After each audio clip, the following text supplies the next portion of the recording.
what it's going to look like and what you're supposed to do, what you're supposed to make, that you forgot all the time that there is something larger that you're part of, creation. That there is something that was planted in you in the beginning, is there now and ever shall be. I love how art can help us remember that.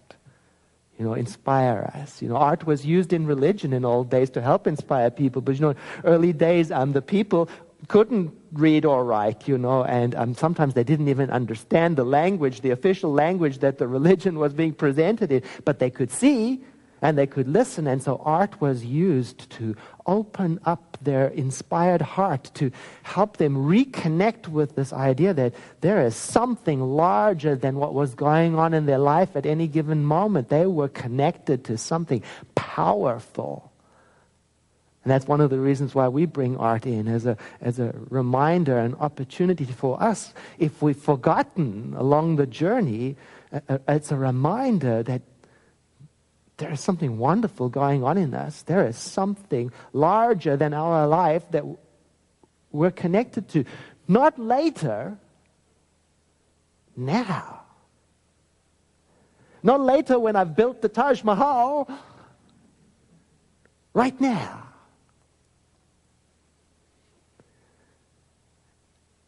I think people hear that idea. I know I do, and it's an idea. But how do I bring that in as an experience? How do I experience that I'm connected to all? I think people have longed for this feeling of connection to God since the beginning. This holy longing of going back to our source. In the old days, people would go on journeys to reconnect with this. Go to holy lands, go on pilgrimages to reconnect with this creative power. And did you know that in early days, not everybody could go on a pilgrimage because it wasn't safe, to leave home. And not everybody could afford it. So you know what early Christian churches did? They invented the labyrinth. Because then you could go on a symbolic journey right there in your own cathedral without leaving your village and still have that experience symbolically of going back to the center of your power. And I mentioned that because it reminded me that it's not so much about the destination.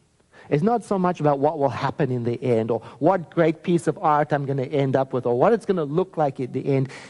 It's who am I while I'm getting there? It's a reminder to me that the sacredness I think I'm looking for is going with me along the journey. And how I express it is my freedom. And so that gives me permission. I can stand in front of an ocean, or I can stand in a foreign country in a holy temple, or I can stand in my front yard speaking to a neighbor in need. And in any one of those experiences, I can be there in the moment, not waiting for something else, not reaching for something else, wherever there is, and find God, the creative genius of the universe, ready to lift me up. Emily Dickinson had something to say about it. She said, the soul, your soul, the soul should always stand ajar, ready to welcome in the ecstatic experience. I love that idea. It's another one of those things. It's an idea. Sure, there's an ecstatic experience available for us all the time because we live in a friendly universe made by God that works for us, of course. But it's an idea. I don't know if I've taken it into my heart. Because I argue with creation all of the time. I'm not good enough. I'm not safe. I don't know what I'm doing. I should be better. I should look different. Anybody? I saw that show up once, how my mind will argue with creation. I took an art class in our summer conference at Sillamar. And so there I'm enrolling in the class.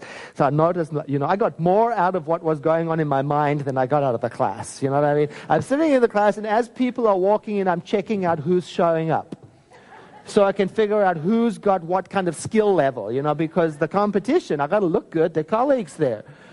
And then when we're doing this stuff, I'm looking at what other people are doing, because I might have to copy it. I also want to see, how it's going to work out, because I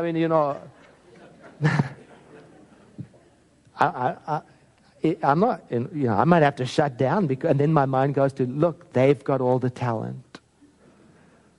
You probably have something like that in your life where your mind will talk you into thinking if you're not the best, the biggest, the brightest, then you're nothing.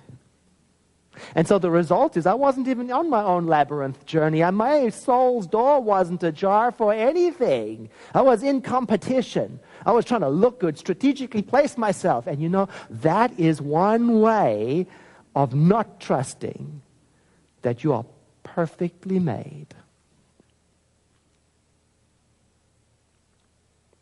That you exist in the heart of God. That there is something you can do to improve on what God made. Interesting. Which is why I love watching children play, how they can just fully get into the thing they're doing. They can really move right into it, enjoy it for the sake of doing it. They don't even, the goal, they're not even thinking about the goal. They might change their mind in 2 minutes. They might never get to the goal. And I thought how liberating that would be if I could for a few moments abandon my commitment to looking good.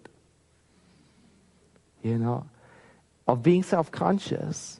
And instead really get into the spirit of life and let it instruct me from within. Forget the goal. We think we know where we're going. We think we've got a plan. I'm thinking about really getting into the spirit of life, even if it means making a fool of myself, and enjoy every single moment that God has made. I have a new cat in my house, keeping my old cat Fred some company, and this new cat apparently has not learned anything about dignity yet. Doesn't do anything he should, and does everything he shouldn't, and he throws himself with abandon into things that ought not to be thrown into. And he looks awkward, he falls, he jumps, he destroys, but when he goes to sleep, he is satisfied.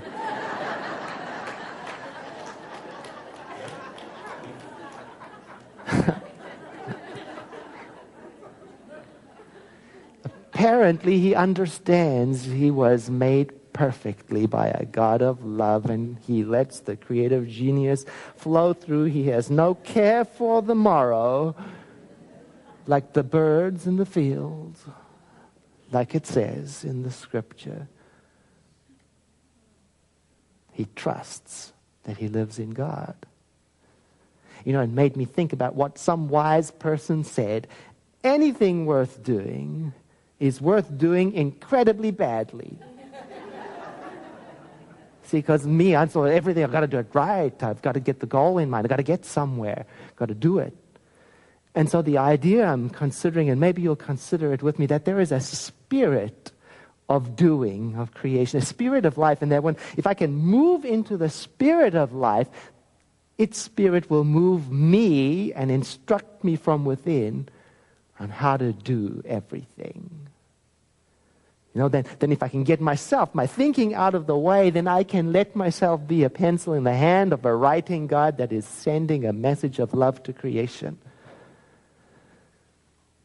I'm thinking of an illustration of a friend of mine who went to a service at a church, and he heard a sermon about the importance of forgiveness. And as he sat there and heard the message, he thought to himself, I can't do it. And so he went and spoke to the minister afterwards and said, what if you can't forgive? You should forgive. You've heard the instruction that we ought to forgive. You even want to, but you just can't. And what the minister said to him was so inspiring, because she said, if you can just